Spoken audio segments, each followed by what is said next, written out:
दोस्तों, आज मैं डिसीजन मेकिंग के बारे में एक छोटी सी कथा आपको सुनाने वाला हूँ।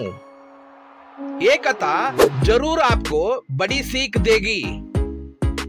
सेंट जॉन सनराइज स्कूल में ड्राइंग कंपटीशन का भव्य आयोजन होने वाला था। छात्र इसमें भाग लेने के लिए उत्साहित थे। नीलम और सागर सबसे अच्छे दोस्त थे। उन्होंने प्रतियोगिता के लिए अपना नाम दिया था। पिछले दिन नीलम ने अपने पसंदीदा कार्टून चरित्र का एक फ्री हैंड पेंसिल स्केच बनाने का फैसला किया।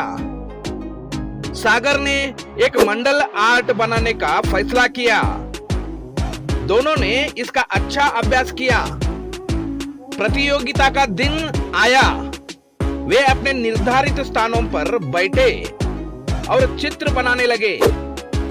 नीलम शुरू में अपनी तैयारी को लेकर आश्वस्त थी, लेकिन जब उसने अपने आसपास अन्य बच्चों को देखा तो उसे लगा कि हर कोई उससे बेहतर चित्र बना रहा है।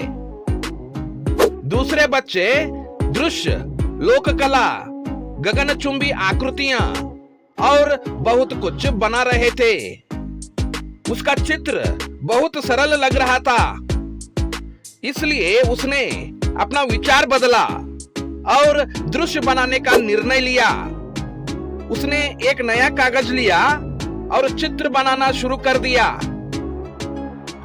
चूंकि उसने इसका ठीक से अभ्यास नहीं किया था, इसलिए वह इसे ठीक से नहीं बना सकी। उसने फिर अपना विचार बदला और सोचा कि वह लोककला बनाएगी, लेकिन यह भी मुश्किल हो गया। समय बीत रहा था। अब उसे डर था कि वह समय पर इसे पूरा नहीं कर पाएगी। उसने जल्दी जल्दी कार्टून चरित्र बनाना जारी रखा। तब तक समय लगभग समाप्त हो चुका था। जब वह समाप्त करने वाली थी तो रंग शिक्षक ने सभी को अपना काम रोकने को कहा। वे चित्र एकत्र करने लगे। सागर ने नीलम की ओर हाथ हिलाया और उसे अंतिम बेंच से अपना चित्र दिखाने को कहा। उसने अपना चित्र दिखाया। यह बहुत सुंदर था, लेकिन उसने अपना चित्र नहीं दिखाई।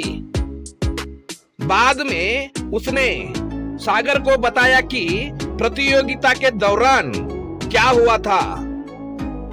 सागर ने उससे कहा कि उसे अपने निर्णय पर अडिग रहना चाहिए था और जो उसने अभ्यास किया था वही बनाना चाहिए था।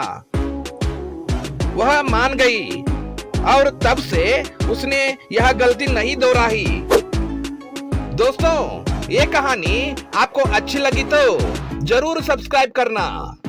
Subscribe subscribe subscribe.